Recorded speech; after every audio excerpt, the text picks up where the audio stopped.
Vemos que el agua es una necesidad.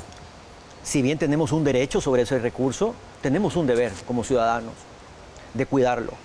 Pero muchas veces tenemos esta reacción que es necesitamos el agua, pero al mismo tiempo la estamos dañando. Y yo he visitado comunidades en Centroamérica, no solamente en El Salvador, que si bien utilizan el agua del río, pero ahí en ese mismo río lavan ropa, en ese mismo río descargan sus aguas grises, sus aguas residuales, y es como un amor y odio con el agua. ¿Cómo la parte hidrológica o hidrogeológica converge con la parte social dentro del proyecto? Eso es un tema muy importante. Hay realmente una convergencia muy interesante en el sentido de que las comunidades están muy interesadas en cada vez más obtener conocimiento y empoderarse respecto de las acciones que pueden realizar para proteger el recurso.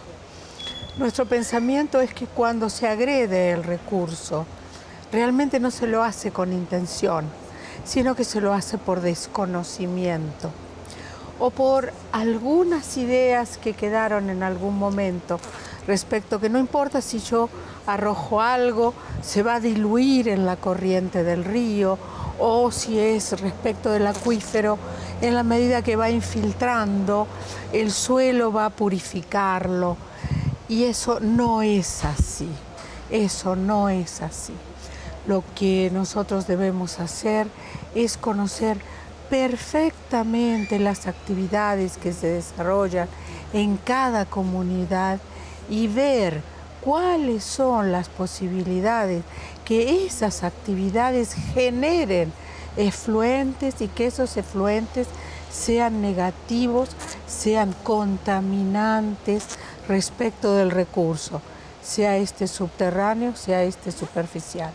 Pero respecto del recurso hídrico subterráneo, nosotros debemos conocer la vulnerabilidad de ese acuífero, es decir, la sensibilidad de verse adversamente afectado por la acción del hombre. Cuando nosotros conocemos eso, somos conscientes entonces que nuestras acciones causan un perjuicio real en el sistema y debemos de tratar de minimizarlo. Es decir, no es solo cuidar el agua desde el punto de vista de la cantidad, es decir, yo cuido la cantidad de agua que uso, no la desperdicio, sino que además no la contamino. Entonces, así nosotros vamos a tener nuestros recursos para hoy y para las generaciones futuras. Y es preocupante cuando vemos informes del Ministerio de Medio Ambiente y Recursos Naturales que mencionan que el 95% de la industria en El Salvador tira sus aguas residuales de forma cruda a los ríos. Y no solamente la industria, el 98% de las municipalidades hacen lo mismo. Entonces es como que pararíamos los componentes de una ciudad para poder solucionar estos procesos en el tiempo que tenemos, porque tal vez lo podemos hacer en un periodo específico, el detener esa contaminación como que fuera el primer paso, pero tenemos el tiempo, Carlos, ¿tenemos el tiempo para esto? Yo diría que sí, realmente podemos hacer muchas acciones interesantes respecto al tema de esta contaminación. Al igual que sucede aquí en El Salvador, creo que en el resto de países, particularmente en América Central, entre el 90 y el 95% de nuestras corrientes superficiales están contaminadas. Pero como decía Ofelia, realmente el tema empieza por el desconocimiento y luego por la falta de conciencia realmente de que estas descargas no van a afectar o van a diluirse, etc. Entonces lo que tenemos que hacer es mostrarle a la gente la importancia y el impacto que genera esa contaminación sobre la disponibilidad de esas aguas. Mira, un tema que está muy vinculado con eso es en cuánto afecta la salud del ser humano, de las comunidades, el tema de consumir aguas contaminadas. Ese es un costo social muy alto, realmente muy alto. Entonces creo que deberíamos de empezar con una buena campaña de concientización. Yo creo que con los niveles de conocimiento que tenemos, las experiencias que hay, han mostrado exactamente que si hacemos algunas medidas de remediación y medidas de gestión para tener procesos mucho más limpios, más amigables con el ambiente, podemos contribuir enormemente a este tema. Pareciera ser que los procesos educativos deben de ser implementados de una mejor forma. Yo cuando he visitado las escuelas públicas cerca de las áreas naturales, hay un desvínculo de los niños en relación a su ecosistema. Y eso tiene mucho que ver con el tema hídrico. Como que los procesos educativos deben de reforzarse. ¿El proyecto Greta tiene un componente educativo? El proyecto Greta tiene varias, en particular esta segunda fase, después podemos detallar cómo fue la fase 1, cómo es la fase 2, pero tiene uno de sus componentes es de formación. En realidad no es formación a nivel de escuelas, es una formación más profesional y más destinada, como el proyecto es sobre gobernanzas de aguas subterráneas compartidas, de acuíferos compartidos, está destinado a los distintos componentes, formación en gobernanza de aguas subterráneas, que pasa por la hidrogeología, pasa por la formación de los expertos en qué legalmente qué implica, qué instituciones se tienen que ocupar de eso, con qué responsabilidades, en temas de género también, porque tú hablabas de que está contaminado y de que sí podemos actuar.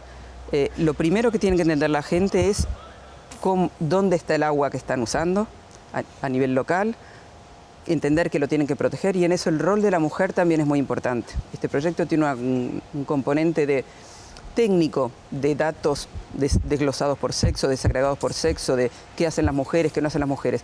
Pero es cierto que el rol de la mujer en la protección de los recursos naturales es muy importante, porque en general son ellas las que disponen en la casa de qué se hace con el agua. Y en la medida en que ellas entiendan, vean que sus niños están enfermos, que están tomando conciencia, gracias a todas las acciones de este proyecto, de su rol en la protección de los recursos y en la gestión también, de entender que ellas mismas entiendan que si se contamina, ellas podrían influir en sus comunidades para que se tomen acciones. Todo este proceso de concientización, vamos a ser realistas, son procesos que llevan su tiempo. Pero no podemos no hacer nada, vuelvo a lo que estábamos diciendo antes. Lo que no podemos es no hacer nada. Entonces, este proyecto tiene componentes a nivel local y tiene componentes a nivel más técnico, una componente bastante importante de formación que es necesaria por ese desconocimiento y por lo complejo que es este tema. Que seamos realistas, es un tema muy complejo. Y hay varios componentes que hay que irlos adjuntando y que muchas veces los vacíos de las dinámicas sociales no permiten esa incorporación, y hay que formar ese componente para luego incorporarlo, como es el componente educativo. Cuando vemos eso y lo traspasamos al acuífero transfronterizo Ocotepeque-Citalá, ¿cómo han visto ustedes el desempeño o las respuestas en base a este sitio? No sé si quieres, como es local, si quieres contestar tú. Bueno, mira, la verdad es que, como te decía hace un momento, la gente ya está muy consciente de la problemática.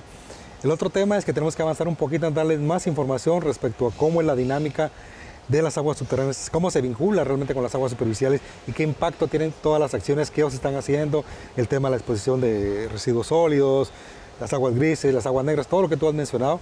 Y en ese tema estamos trabajando, tratando de aplicar alguna metodología que nos permita identificar cuán vulnerable es. Bueno, realmente hay dos acuíferos, uno somero, que es que está más expuesto al tema de la contaminación porque está muy superficial, pero desafortunadamente también es el que más utiliza la gente en las comunidades rurales. Y eso es un problema serio porque están consumiendo agua no apta para el consumo humano, realmente está muy contaminada. Entonces el tema educativo, como tú lo mencionabas, es súper importante. Y estamos trabajando a nivel de las oficinas municipales de la mujer y directamente con las autoridades políticas locales, es decir, con los alcaldes, para hacerles conciencia respecto a dos temas. Uno, que establezcan medidas de gestión para evitar esa contaminación, y la otra es ver cómo logramos la concientización de todas las personas, particularmente de los jóvenes, que son los que van a estar en el futuro en esta región y que creo que tienen el mayor poder de incidencia incluso sobre los adultos, sobre sus papás, que corrijan conductas que a veces al adulto nos cuesta un poco porque estamos tan acostumbrados a hacer las cosas por tanto tiempo, pero ese es un efecto importante que estamos logrando en la zona a nivel social. Y es algo bien interesante, los jóvenes no tienen opción, o se incorporan y hacen algo, o sufren los efectos de los pronósticos que dan todas estas instituciones y organismos internacionales. Ya volvemos, después de esta pausa.